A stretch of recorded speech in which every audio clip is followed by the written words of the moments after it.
It's quite unfortunate that there's lots of confusion today about Islam, what Islam fundamentally is about. People in the West don't understand this very well. And actually, a lot of Islamic people don't understand this very well either. It's kind of funny. There's lots of ideological positions and political debates which take place, which you see in the media, which you can see videos of on YouTube and so forth, and you can read about, and people write about Islam and the problems of radical Islam and all this sort of stuff. And what this turns into is this turns into a sort of like a mirror of the silly one-dimensional debate between science and religion. It's like you got science on one side, religion on the other side, and then you pick a one side and then you fight with the other side. It's this sort of situation which is going on between the East and the Middle East, and it turns into this culture war. And this is very unfortunate because the core of what Islam is lost on 99.9% of people. It's heartbreaking for me to see this, which is why I wanted to shoot this episode, because we're just not taught about this. You're not taught about this in school if you grew up in the West. And this, of course, stems from a couple of factors. It stems from xenophobia. It stems from fear of foreigners. It stems from this sort of tribalist mentality that also goes on in the West, just as it does in the Middle East. But fundamentally, it stems from the problem of not really understanding religion, not understanding the roots of religion and mysticism. And it's actually very simple to understand. Islam literally in the Arabic language means submission. That's what Islam means. That tells you what it's about. But submission to what? Is it submission to the ideology of Islam? You might think that that's what that means. But no, that's not what it means. It means the total surrender of oneself to the truth or reality or God. The surrender of one's ego, of one's sense of identity to the larger thing that's going on here. This is God right here. This is reality right here. That's what you're submitting yourself to. Other synonyms for the translation of Islam from the Arabic into the English include words like obedience, peace, and purity. And those are all what come with submission of your ego to God. What we're talking about here is we're talking about self-transcendence. The same as is the goal and objective of Christianity and Judaism and Hinduism and yoga and Zen and every other tradition. It's no different. It's just framed in the style of the Middle East. It's framed from their cultural point of view, based on their values and their traditions and their history. The word Muslim, to be a Muslim, translates as one who submits to God. What many Westerners don't understand about Islam is that Islam is not some separate religion from Christianity or Judaism. Islam recognizes Christian and Jewish prophets like Jesus, Moses, Noah, David, Abraham, and others. It also recognizes the validity of Christian and Jewish sacred texts like the Bible and the Torah and others. So it doesn't reject these. Islam builds on top of them. Islam is really just like the third incarnation of Judeo-Christianity. So you had Judaism, which was like the earliest incarnation. Then with Jesus, you had the Christian incarnation, which is the second incarnation. It was sort of an innovation on Judaism. And then you had the third innovation, which came with Muhammad. And Muhammad's era was around 600 AD, so 600 years after Jesus. And so the additional extra little twist that Islam adds on top of the Judeo-Christian philosophy is that Muhammad was the final or the last prophet. which ends up being a big problem. Because, of course, like most religious traditions, they try to get a monopoly over the truth, which, of course, is completely antithetical to the truth. There's no such thing as the last prophet. There will never be a last prophet. You can become enlightened right now and you can be a prophet. There are millions of, well, not millions, but hundreds and maybe thousands even prophets that are alive right now who you can go speak to and visit. And they are as equally spiritually awakened as Muhammad was, at the very least. So by no means was Muhammad actually the last prophet, but in their tradition, that's how they frame it. And also, what Westerners don't understand is that Allah is just another name for the Christian God. It's not some other God that Muslims worship. It's the same Christian God, Allah, the one God.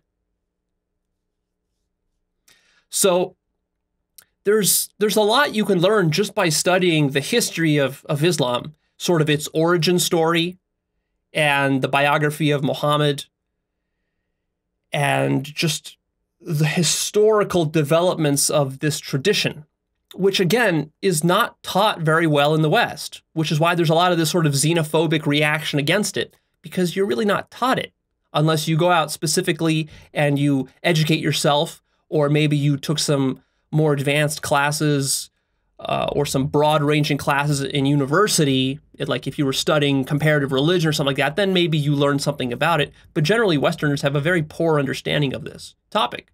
I know I did, even though I got a pretty good education, just because this is not part of the core curriculum. What I want to talk about here is I want to talk about several aspects of Islam which can be illuminating for those of us who are into self-development and into self-actualization and spirituality. There's something to be gleaned from almost every mystical tradition and every religion if you know how to see the truth and ignore the corruption and the minutia. To be sure, there's plenty of corruption within Islam, just as there is with every single religious tradition, just as there is even with science, even in academia and everywhere else. Corruption is not a problem exclusive to Islam. Corruption is a problem that runs rampant throughout every facet of human life. So don't make the mistake of thinking that, oh, well, just because there's corruption here, that there's nothing valuable to be gleaned. No. Let's cover some of the different facets that are valuable for our purposes here. So perhaps the most important one of which is jihad. Jihad literally translates from the Arabic to the English as struggle. Jihad is struggle. Now there's what's known as the lesser jihad and the greater jihad.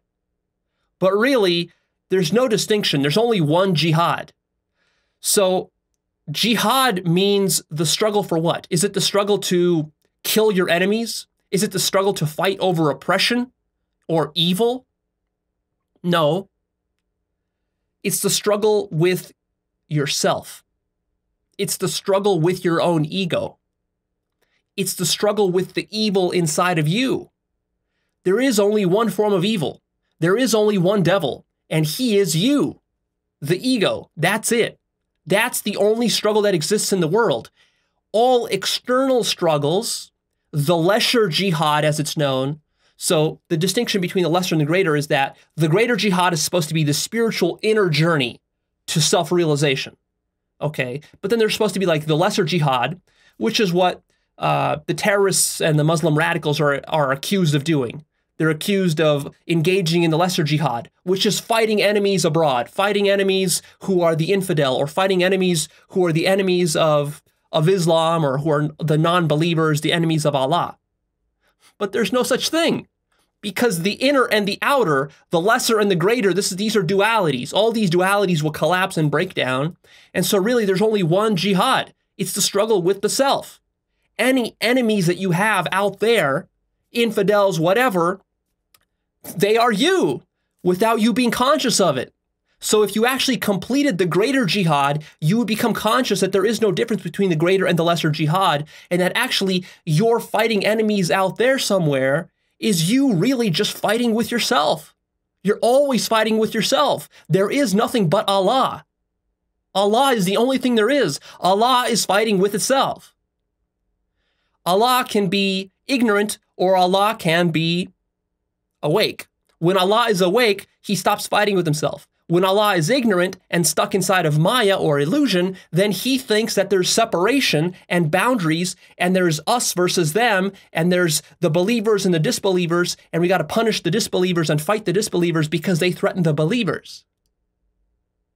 The fully awakened Allah is not frightened by anything. His faith is unshakable because it's not faith anymore. It's being. It's direct consciousness. Allah is Allah. You can't shake Allah when you realize that you are Allah. So it's all about overcoming your own inner self-deceptions to ultimately transcend the ego and to realize the self, the true self, the infinite self, which is what Allah is. And this is self-actualization. Jihad is nothing other than what Actualized.org is about. Jihad is not some radical Islamic philosophy. I mean, it is radical, but it's the essence of every single spiritual path, and it's the essence of self-help and personal development and self-actualization. Actualized.org is jihad. It's a modern version of jihad, framed in a culture and in a way that is suited to the 21st century materialistic, rationalist, secular Western mind. That's what Actualized.org is. Ta-da! That's also what Zen is. Zen is jihad. Neo-Advaita is jihad. Advaita Vedanta is jihad. Yoga is jihad. Self-help is jihad. Jed McKenna's work, if you're familiar with his writings, is a very potent form of jihad. What's interesting about Jed McKenna's work is that unlike a lot of other spiritual work, which tends to be very indirect and sort of loosey-goosey and has a lot of fantasies about improving the self and about being spiritual and lovey and dovey and all this sort of stuff, his work is very direct. It cuts the shit. It's very much about the jihad part. He really emphasizes the jihad part. It's a self-annihilation. It's a waging of a war with yourself. And that's very direct, and it's very radical. It is very radical, which is why McKenna's work is polarizing. People either love it or they hate it. Because either you're at the point where you can do a direct jihad, or you're at the point where you can't. And 99% of people in the world can't. They're not ready to surrender their ego. They're not even ready to hear about it or to even read about that possibility. But then those who are, and that's a very direct path. If you can just go and straight up wage a full-on war with yourself and burn yourself alive in the spiritual fires. So if you resonate with Jed McKenna's work, well, then you understand jihad very well. The other spiritual traditions tend to emphasize the jihad component less, because what does the ego hate the most? The ego hates the most its own power being threatened. So most spiritual traditions, what they actually do is they try to trick the ego into doing spiritual work. They don't tell the ego that you're outright going to kill yourself. They don't tell you that. Because if they tell you that, then no one's going to listen. No one wants that. No one's going to buy into your spirituality if you tell them that. So instead, what you do is you tell them the opposite. You tell them, oh, you're gonna grow yourself. Life's going to become more beautiful and this and more loving, and you're going to have more power and more this. And so you tell the ego all the stuff it wants to hear. Because as the ego then gets going into the practices, as it starts doing yoga and meditation and self-inquiry and all this, then it slowly starts to realize, like, holy shit, I'm actually going to kill myself. But by that point, it's sort of already like, well, I've already been doing this for a couple of years. I'm already sort of bought into it. Fine, fuck it, I'll just carry it. But it still doesn't really understand. The ego will only understand what it really means to die after it's dead. And that's such a radical thing that if the ego knew about it beforehand, it would never go there. It can't go there. So many spiritual paths, what they do, because most people are not ready for a true jihad, what they do is they have to do a gradual ramp up So most spiritual teachings are weak sauce. They're not strong sauce. It's weak sauce for the ego. It's a little bit of like, oh, just meditate to relax, to melt away your stress, or do this technique, this breathing technique. It'll help to calm your monkey mind. That's sort of like how it starts, right? It's the ego looking to improve itself, thinking that, oh, I can do spirituality, but still stay fundamentally in power. I can still stay alive. I can improve my self-image. I can become this enlightened master or this spiritual guru type person. And that, oh, that's a nice image to aspire to. But of course, what's not realized is that in the end, you will lose absolutely everything. You will surrender everything. There will be nothing of you left. All self-images will be broken and completely shattered. And your entire notion of reality will collapse and you will die. And then that will be your awakening, is your death. But that doesn't compute for the selfish mind. And even self-help, even stuff like what Tony Robbins teaches, and just, lots of self-help is just about giving you career advice, business advice, relationship advice, this sort of flimsy type of advice. That's all good, but ultimately, that is also jihad. It's just a very gradual form of jihad, such that most people who are even teaching self-help, kind of basic self-help, they don't even realize what they're really teaching. They think they're teaching self-improvement. And in a sense, they are. But ultimately, that self-improvement is leading you up Maslow's hierarchy, ultimately to self-transcendence. And that's, in our current culture and era, that's what all that most people can handle. They can't handle any more than that. Now, of course, if you can't handle more than that, then go for the direct jihad approach. And Actualized.org is kind of somewhere in the middle. I don't try to beat you over the head with jihad too much because I know that most people aren't going to buy into it. The more you stress the jihad, the smaller your spiritual audience will grow. Will shrink. It'll shrink down smaller and smaller and smaller. And basically, you're going to have a very hardcore teaching for a very small number of people who are extremely serious about this work. That's sort of what happens with Jen McKenna. And then the less you emphasize jihad, the more people will be attracted to you because their egos come flocking to spirituality because they want to have a spiritualized ego. Now, of course, the way that the devil works is that it turns everything backwards and inside out, 180 degrees.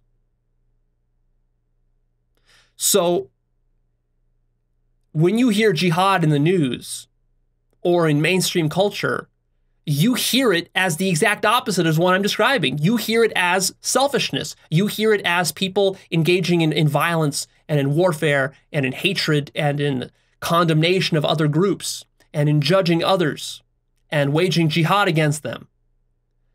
That's what the devil does. See my video, What is the Devil? To explain the tricks of the devil. But the devil works through illusion and self-deception. And so what the devil does is he will take the truth, he will take the most potent forms of spirituality, and he will corrupt them inside out, which is exactly what happens with Christianity, Islam, Judaism, Hinduism, and all the other isms that are out there. Because the greatest threat to the devil is the truth, so he has to take control over any mechanisms which might reveal the truth too directly. It's too direct.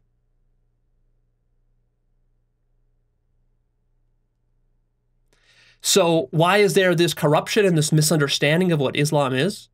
It's because there's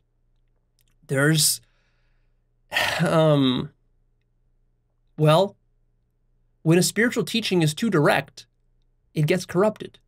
The more mainstream it gets, it becomes the enemy of its own success. There are supposed to be like 2 billion Muslims in the world right now, and it's a quickly growing religion. So anything that appeals to 2 billion people has to be very, very diluted and watered down, and actually it has to be very materialistic, which is why the lesser jihad is a materialistic form of the greater jihad. You see, materialism is about fighting in this physical world, whereas the greater jihad is fighting within yourself and attaining the spiritual world, the spiritual realms. The word Allah means God, of course, but it also means really absolute infinity. Not God as a man in the clouds with a beard, but Allah as this thing right here. What science calls reality, that's what Islam calls Allah. What the atheist calls the Big Bang or reality, this very present moment that's happening right now, objective physical reality, that's what the atheist refers to as Allah. But the atheist isn't conscious, the scientist isn't conscious of the full significance of what the word reality really means and what it really is. It's absolute infinity. That's what Allah is. In Islam, they have what's called the 99 names of Allah. These are titles that are given to Allah, which describe the various properties and characteristics of Allah. And this can be quite illuminating. You can go to Wikipedia, type in 99 names of Allah, and you will get this list. I want to read you some of the names from this list because this describes exactly what Allah is. The King, the Peace, the Holy, the Controller, the Supreme, the Creator, the All-Knowing, the All-Seeing, the All-Aware, the Magnificent, the Sublime, the Vast, the Wise, the Witness, the Truth, the Reality, the One, the Perceiver, the Indivisible, the All-Powerful, the Beginningless, the Endless, the Hidden, the Good, the Light, the Beautiful, the Patient, the Guide, the Giver of Life, and the Taker of Life, and the Infinite. This is just a partial listing. You can find the full list on Wikipedia if you're curious. So all of these accurately describe the properties of Allah. These are the properties of reality when you have a direct consciousness of what reality is as a whole, and not just some fragment in the way that science, for example, studies it, or the way that atheists understand it. When you actually experience Allah, and it's possible to have a direct experience of Allah because that's exactly what you are Allah, you will understand that all of these perfectly describe Allah. Perfectly. When I was reading this list, it actually brought me to tears because when I was reading it online, because I'm reading it and it's my direct experience that is being described here. It's a perfect description, a perfect description.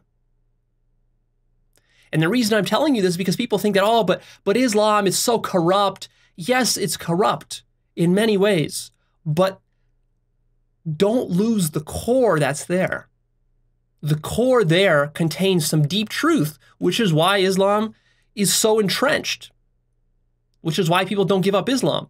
See, a lot of atheists and scientifically minded Western people, secular people, they look at Islamic people and Islamic countries and they say, well, why don't they just give all this up? It's just silly ideas and myths and stories, and it's all just nonsense, and it's filled with corruption, and it promotes violence and all of this.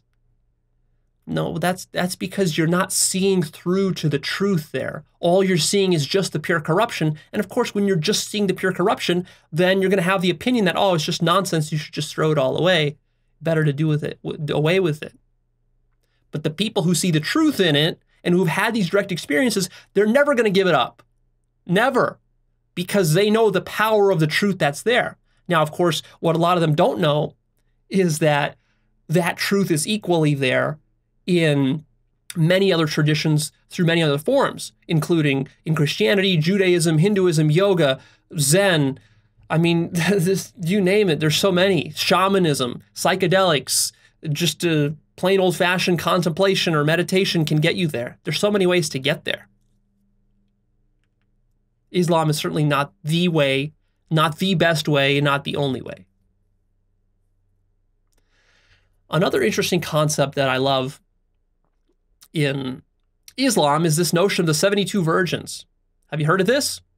You heard of terrorists expecting 72 virgins after they blow themselves up and this sort of stuff?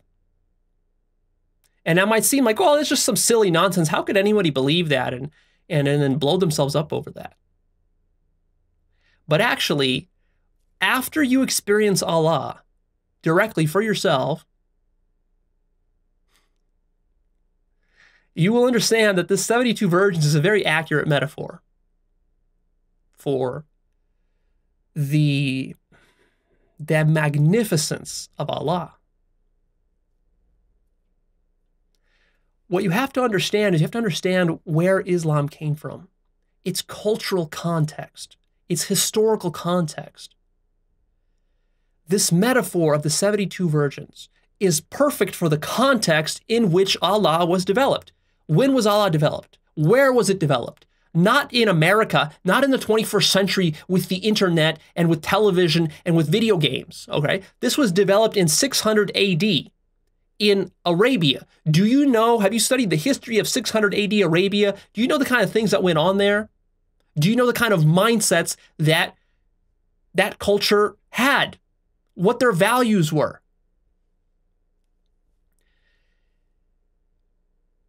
Take a hypothetical Arabian man in 600 AD, a wealthy man. He's probably a caravan trader, let's say, and he delivers spices along the Silk Road and other places through the Middle East. Maybe he trades with people in Africa and Europe and in India. And so he's a business person. He's a trader. He has a caravan. He has a big family he has to take care of. He probably has multiple wives, as was the custom of that time. He has to take care of all of them. He has to take care of his thriving caravan trade. And he's interested in what? What is he interested in? He's interested in acquiring more wives. He's interested in beautiful horses. He's interested in finding new spices and new trade routes and acquiring gold and trading. You know, he's engaged in the pragmatics of living back then. That's how people lived. He's also concerned about tribal warfare because the region he lived in, and at that time, tribal warfare was rampant. There were feuds between neighboring tribes and even large families because Arabian culture is a strongly familial culture. Family is very, very important. It's one of the most important values. But then, of course, they have family feuds. They have these long extended families, so they're battling with each other. So that's what his mind is focused upon. Now, let's say that I am some Arabian prophet who has experienced Allah, and now I come to this Arabian businessman, this caravan trader, and I tell him, hey, there's this magnificent thing called Allah. You've got to experience this.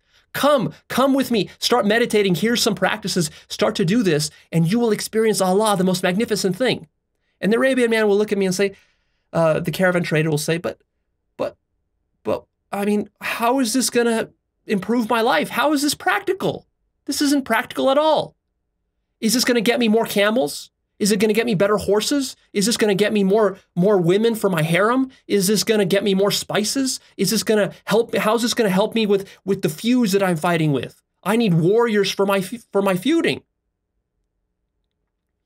And that's where I will come up with a metaphor to help to explain to him the magnificence of the absolute.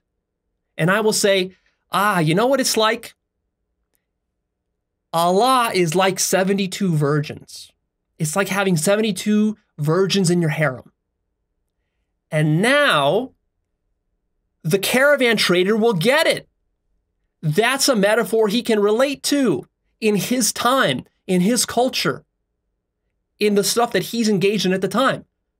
Now, of course, today in the West, in the 21st century, this doesn't make any sense. But back then, in that context, it made perfect sense.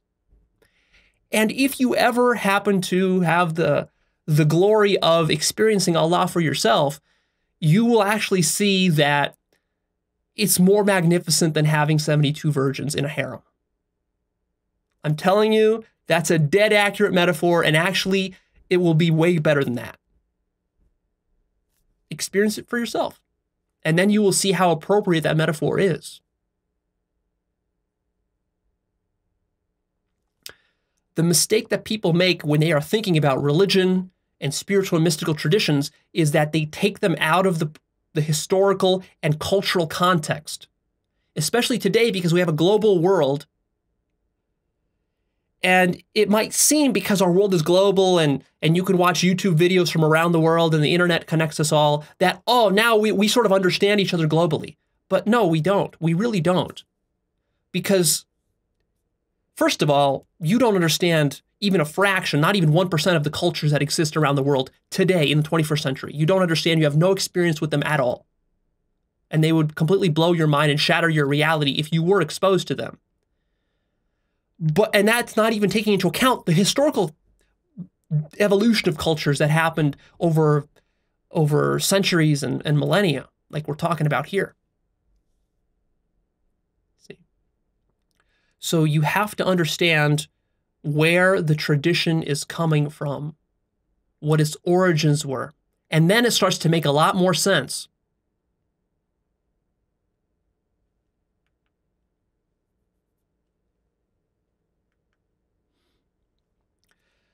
Another interesting facet of Islam is that there are no images of Allah or Muhammad within Islam.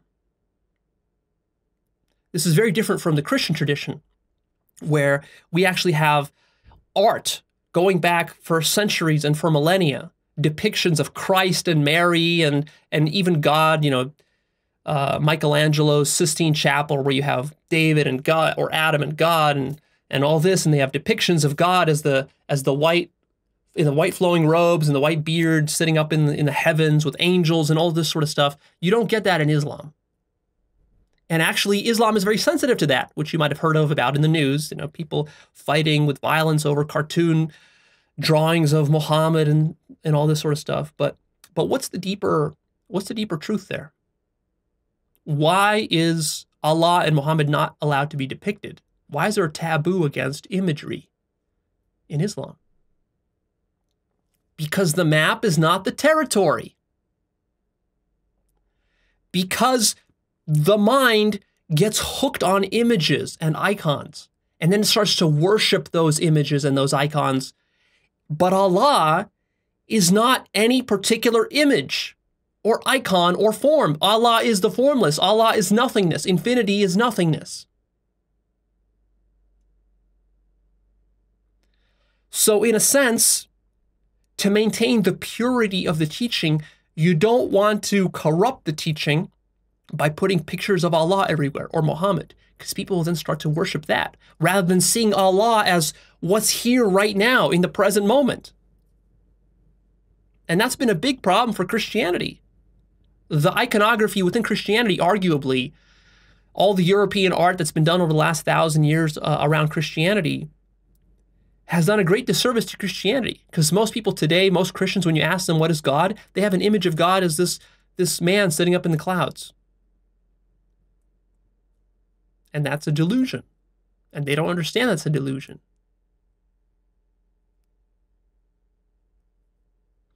So you can see that actually there's a good intention behind this idea of not depicting Allah or Muhammad, because all symbols are not the absolute.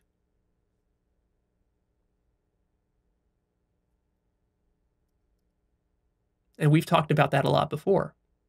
So you can appreciate that. You can appreciate how all my talking about the map is not the territory and Gödel's incompleteness theorem and all this, how it all starts to connect together. What they do have in Islam, though, for art is they have geometric patterns, these sort of tessellations or these fractals, interesting and various geometric patterns. That, in a sense, is one way to depict Allah without creating a human image of it, without anthropomorphizing Allah the way that Christians do. And it's actually a pretty ingenious solution to this problem. These geometric patterns actually align very well with what you see on psychedelics. And also, they represent infinity, because once you have a checkerboard, some other kind of pattern, hexagonal pattern, it just kind of goes on in all directions infinitely. And that is a symbol, a pointer towards Allah. Another feature of Islam is that they pray 5 times a day. Why 5 times a day? Why so much? Well, it's because of this important other concept within Islam, which is called forgetfulness. Islam recognizes, as basically all spiritual traditions do, the fact that we fall back asleep so easily. The human mind falls back asleep into complacency and into materialism. And so what needs to be happening is you need to be waking up all the time. You don't just have one enlightenment experience and that's it. It's like you got to be awake all the time, 5 times a day, 20 times a day. Keep waking yourself up. Keep being mindful because you forget. And if you had a mystical experience of your own, maybe you take a psychedelic trip, or maybe you've had some awakening experience during a meditation retreat or something like that, great. But then you know what the problem is. The problem is you come back the next day and you've forgotten. Where did it go? Where did my mystical experience go? How come I'm not in union anymore? How come I don't see Allah right now? How come I'm out of touch with it? Because you've forgotten. Not forgotten in the sense that you can't remember, but you've lost touch with the awareness right now. You've gone from mindfulness into mindlessness, and now you're in mindlessness. And so the point of prayer 5 times a day is so that you don't get so wrapped up in your day doing practical stuff, materialistic stuff, the way that most Westerners do. Think of a typical Westerner stockbroker on Wall Street. What's he doing his whole day? He's chasing money and sex and drugs. That's what he's doing all day. And power and political influence. So the intention behind Islam is like, well, what if we interrupted his day 5 times and got him to actually focus on the more subtle, the more spiritual aspects of life? Like, for example, what if we just took a stockbroker and we forced him to stop 5 times a day because we had a clock that just rang for everybody. So all of Wall Street would just stop 5 times a day for 10 minutes, and every single stockbroker on Wall Street, they thought about their own death. They thought about the suffering of humanity. They thought about what they're doing with their life and whether their pursuit of materialistic goods and pleasures is leading them towards actual happiness. And they calmed their mind down.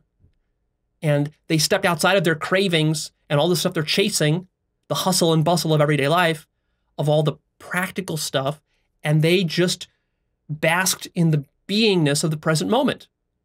What would happen then? Well, of course, then all of Wall Street would collapse after a few years of that. So that's no good, so we can't have that on Wall Street. But you understand the intention now. A little bit about Muhammad. Muhammad is the prophet. He's supposed to have written the Quran, but he didn't write it himself. He's supposed to have channeled it from a higher source. The question is, was Muhammad enlightened? And I think almost certainly he was. The only question is to what degree. There are various degrees of enlightenment, various degrees of realization, various facets of realization that you can become conscious of. I don't know. It's hard to judge. But since he spoke about the absolute so eloquently, and since it seems like he had an understanding of the absolute from direct experience, I don't see otherwise how he could have spoken it with such passion and such commitment, that it seems like he was enlightened. He did go and meditate in a cave by himself. That's part of his origin story. And it seems like he had mystical experiences throughout his whole life. Not just once or twice, but later into his later years, he basically composed the Quran and other writings for like 20 or 30 or 40 years of his life. He lived a pretty long life after his initial I would consider an awakening. He's also supposed to have communicated or channeled the angel Gabriel. And you might say, well, that's surely nonsense, Leo. That's just stories. That's just fiction. Don't be so sure about that. As you get deeper into these mystical experiences, you start to discover that you can channel entities. I've got books on my bookshelf that teach you how to channel. If you want to learn how to channel, you can go spend 30, 60 days doing these practices. You can learn how to channel. You can connect with different entities and this sort of stuff. You can take DMT and you can see alien entities and they will be more lifelike than human beings that you see right here, right now. And you could find YouTube videos of people who channel, like you got Bashar and other folks like that who are into channeling. So channeling is a real phenomenon. You can go learn it, experience it for yourself. It's definitely possible. It's a common ability that gets developed by people who do serious, hardcore spiritual practices. So totally plausible that that's how the Quran came about.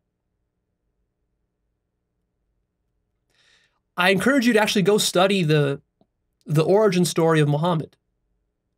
Not per se the myths of it, but like the historical the historical, like what are the historical facts that we know? Just to kind of like get inside his head to see where he was coming from. And also to learn about the culture and the context that he was dealing with at that time. It's very eye-opening. I want to stress that you don't get lost in the minutia of debating about the niggly little details about Islam. That's very easy to do. It's very easy to do that with almost anything. You can always find fine points to criticize here and there and different things that are corrupt here and there. Oh, I don't like this. I don't like that. Is this really true? Is this an embellishment? Is this an elaboration? Is this thing a lie? Yeah, there's probably plenty of that in Islam. But you want to go to the big picture. Because what happens otherwise is that you're lost in the minutia. The people, most of the Westerners who like to debate and criticize Islam do so without ever having a direct experience of Allah, which is utterly absurd because you can't criticize this thing. You can't really understand what this thing is about without having a direct experience of Allah first. So first go experience that, then start leveling your criticisms. So people like Bill Maher, Sam Harris, Christopher Hitchens, and others like that, they love to criticize and rag on Islam, but they've never actually experienced Allah. So they don't really understand the depth of what they're criticizing. Which is not to say that all their criticisms are invalid. Some of their criticisms are totally valid. It's completely correct that modern day Islam and countries and people who subscribe to Islam, that those people do all sorts of violations of human rights and civil rights, and they can form dictatorial regimes, and they can do all sorts of nasty stuff. Of course. But that's not exclusive just to them. That happens everywhere all around the world. There's corruption all around the world. Every single government is basically corrupt, especially the US government is extremely corrupt, and we do all sorts of heinous things against all sorts of people in the name of American patriotism, in the name of Christianity, in the name of Judaism, in the name of anything. Because that's ego. That's how ego functions. That's not a problem of Islam. That's a problem of ego. It's a problem of dogma and fundamentalism.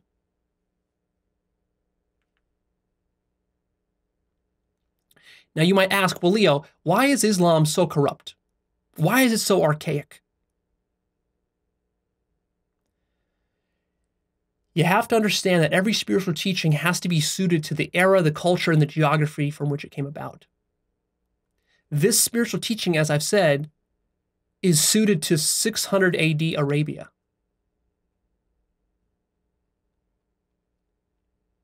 If Islam was invented today, it would look like Actualized.org. It would not look like traditional Islam. And conversely, if Actualized.org was invented in 600 AD Arabia, for that era, for that geography, for that culture, it would look something like Islam. Because if I try to say the things that I'm trying to say now, there, in that era, it would completely not resonate, and I would get killed. And also because I would have grown up in that culture, so I would have a totally different set of values than I do as an American in the 21st century. And also, of course, because we knew a lot less about the world than we know now. The world was a lot less globalized.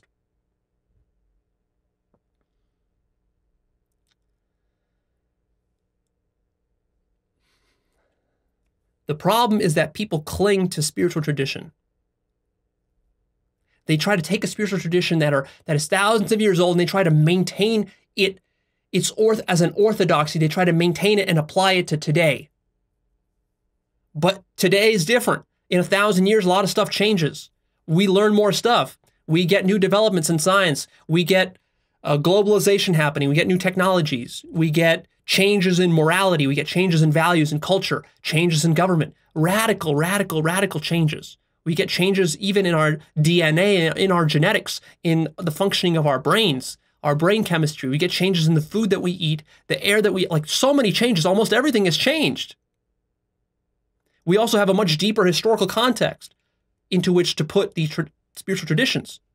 So in a sense, society has evolved. So what really needs to happen is that these spiritual traditions also need to evolve. They need to be fresh because spirituality is about the present moment, the truth. The truth is only happening in the present. How do you connect yourself with the truth? To answer that question, you must ask first the question, what are the obstacles that are preventing me from connecting to the truth? And what are the obstacles? The obstacles are usually the social ones, the cultural ones. It's your social upbringing, your culture, your education that gets in the way. So the obstacles that existed 1,500 years ago in Arabia are different obstacles than exist today in 21st century America, for example, where people are jerking off to porn and watching YouTube videos nonstop and playing video games. That shit, those obstacles did not exist back then.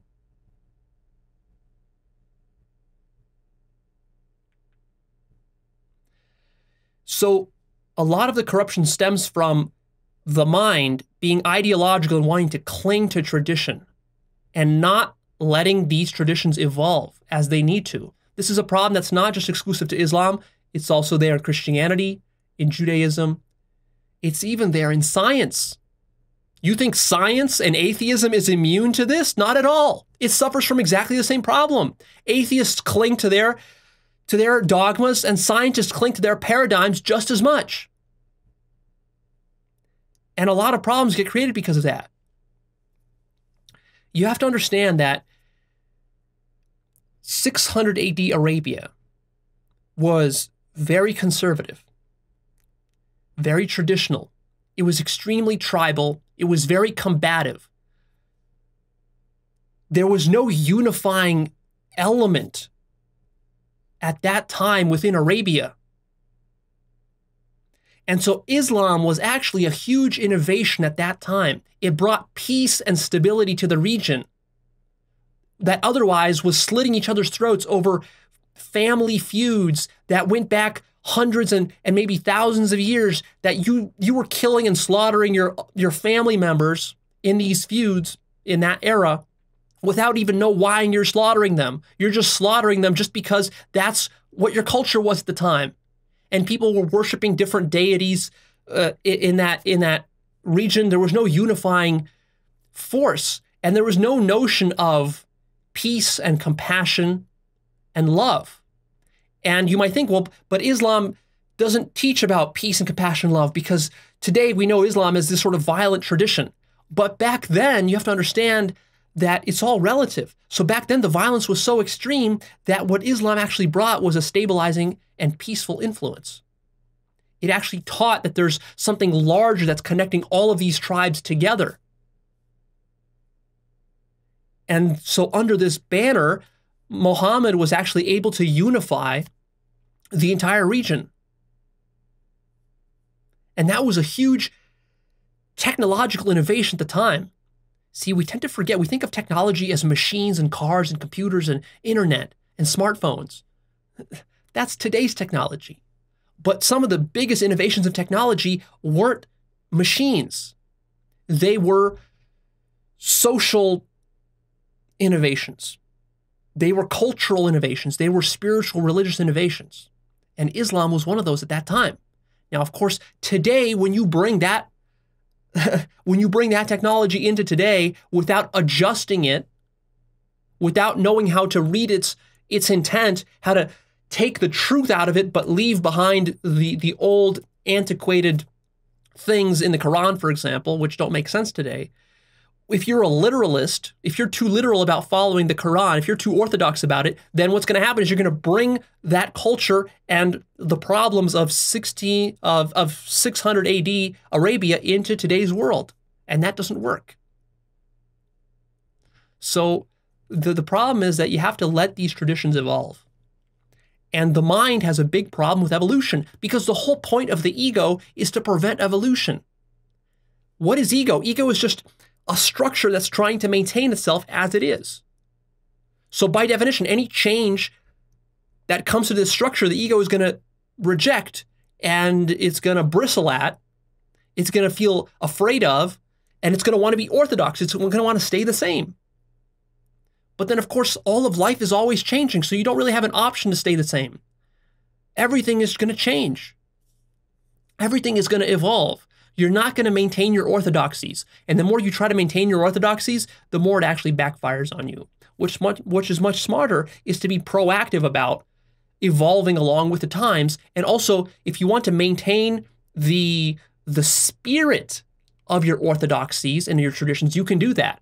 But to do that, you have to read between the lines and see what the intent, the spiritual heart and core and the intent was of the teaching, which is what this episode is about.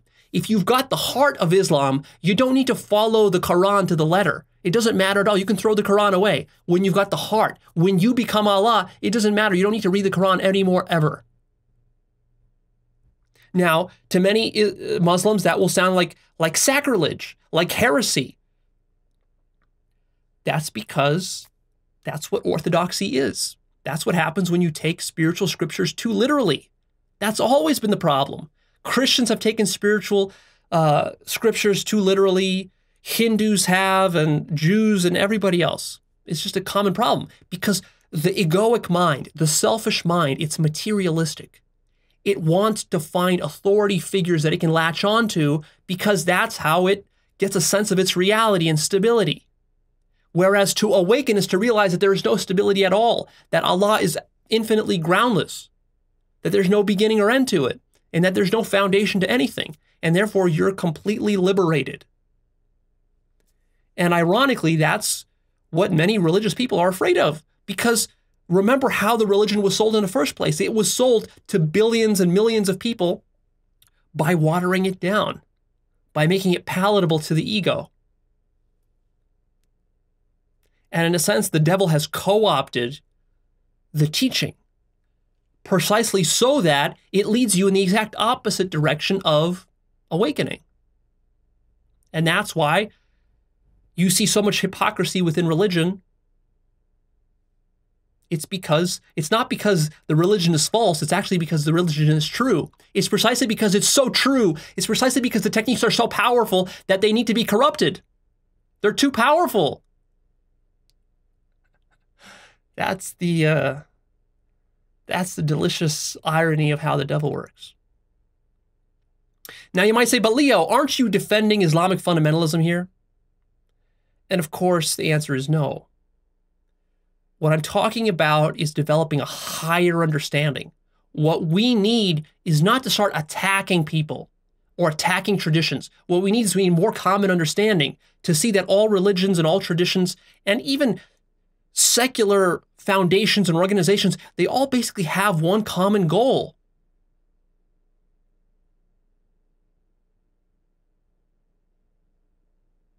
When you truly understand that, you soften with compassion. You no longer snipe at the other side. You no longer play these tribal ideological games that are played between science and religion, between Christianity and Islam, and the West and the East. This is all silly. This is all just part of the problem. For example, the West will criticize the Middle East for fighting with each other. They'll say, oh, well, there's the Sunnis and the Shiites. Why are they fighting and slaughtering each other? It's so silly. It's just tribal warfare. Stop that. Why do they do that? Why don't they just stop? I mean, after all, they're both Muslims.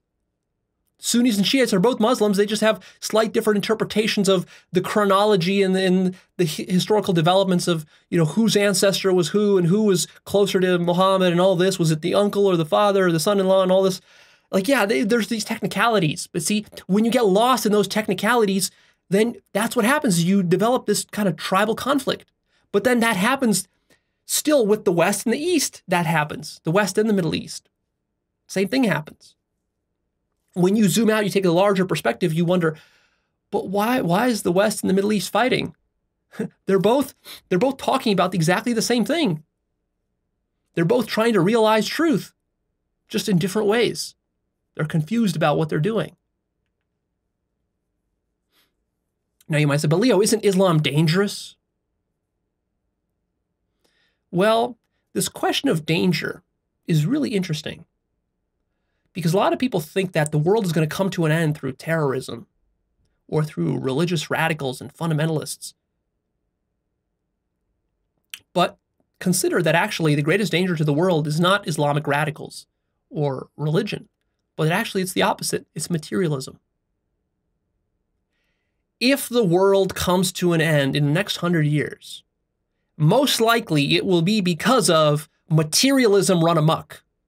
it will be because of rampant secularism, rampant rationalism, rampant corporate greed, which is fueled by those, nuclear war, which is, again, fueled by the technology and the rationalism and the corporate greed that is infecting our government, by global warming, which is also fueled by the same, and maybe perhaps by some new technological development like artificial intelligences, which take over and then all hell breaks loose.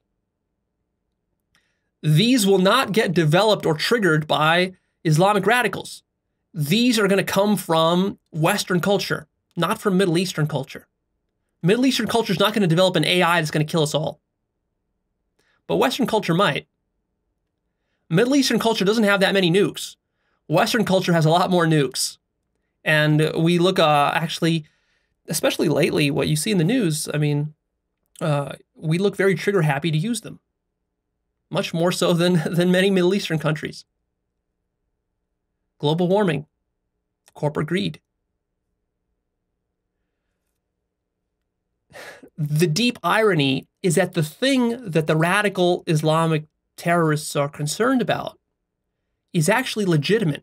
What are they concerned about? They are concerned about the West's influence over the world, and specifically the Middle East. They are concerned about the spread of rampant materialism and secularism, and how that's having a corrupting influence on their local culture, but also culture at large. And they are seeing that their culture and their religion is getting swamped over by this toxic form of materialism. Now, of course, their reaction to it is also materialistic and therefore problematic. It's contributing to the problem. But they are quite right that materialism is a problem. So in a sense, the West is worried that the Islamics will take over and they will end the world. But the Islamics are worried that it's the West that's taking over and it's going to destroy the world. Who's more right? You might think like, well, of course the West, what's the problem with the West? But that's because you haven't studied really deeply the evils of the West. The West is extremely evil.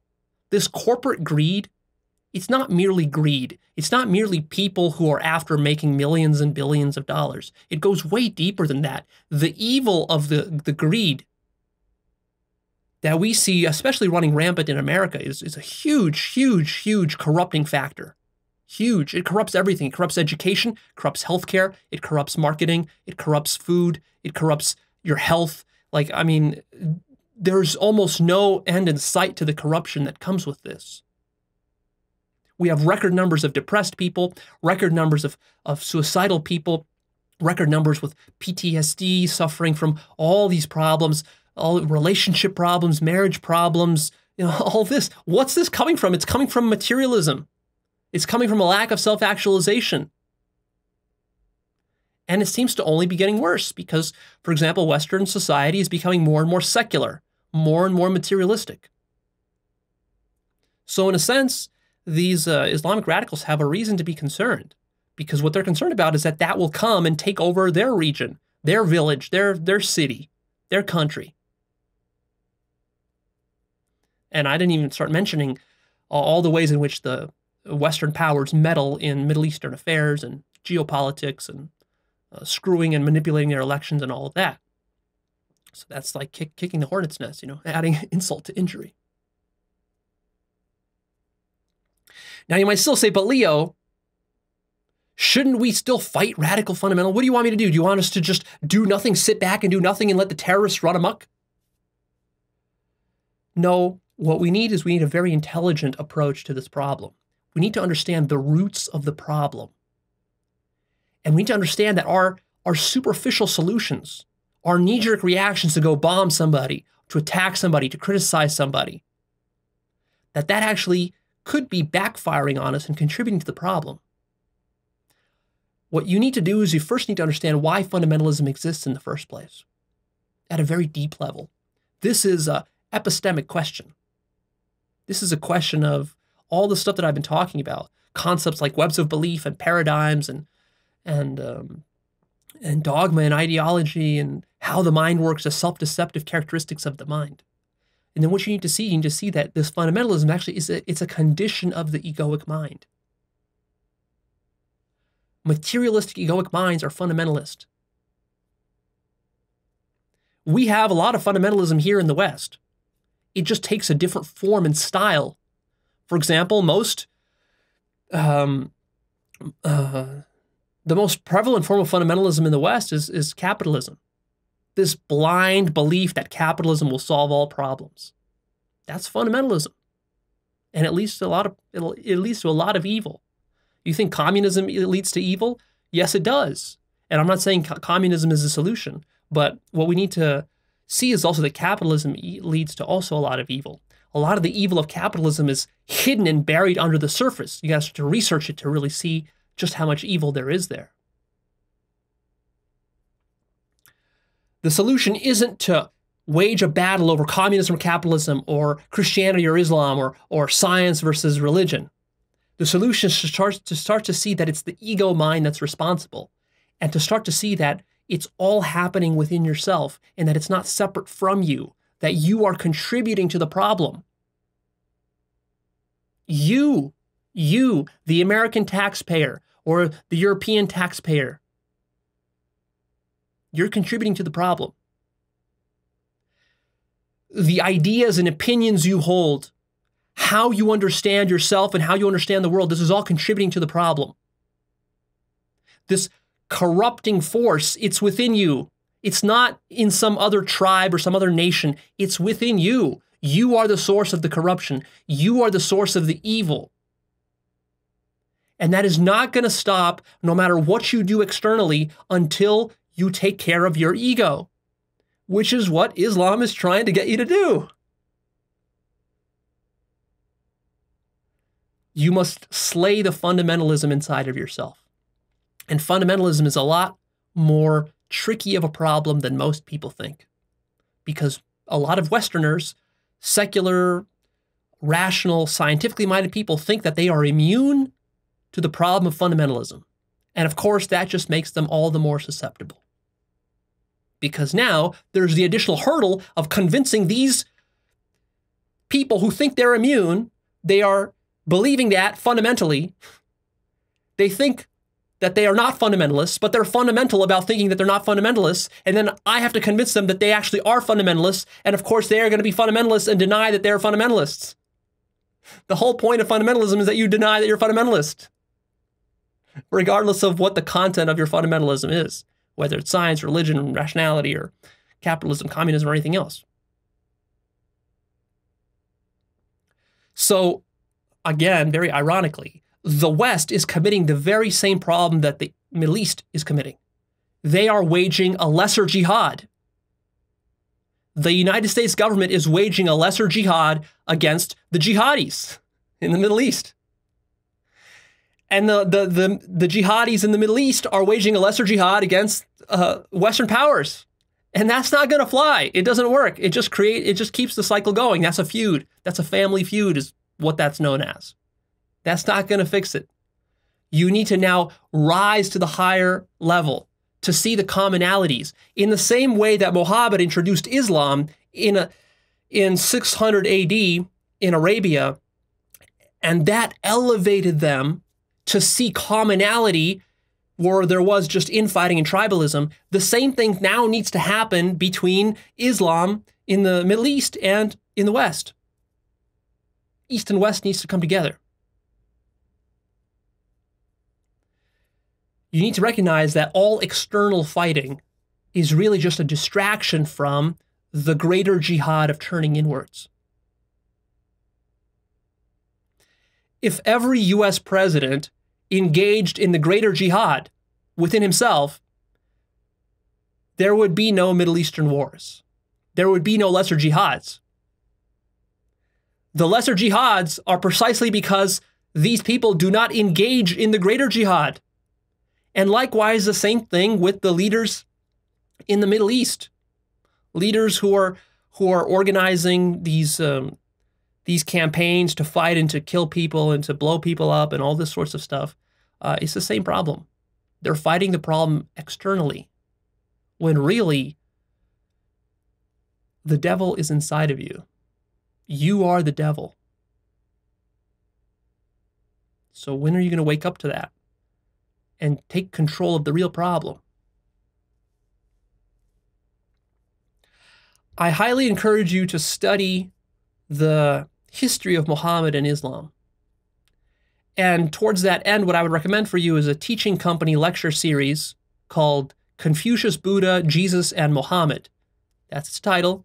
Go into Google, type in the teaching company, type in Confucius, Buddha, Jesus, Muhammad, and this thing will pop up.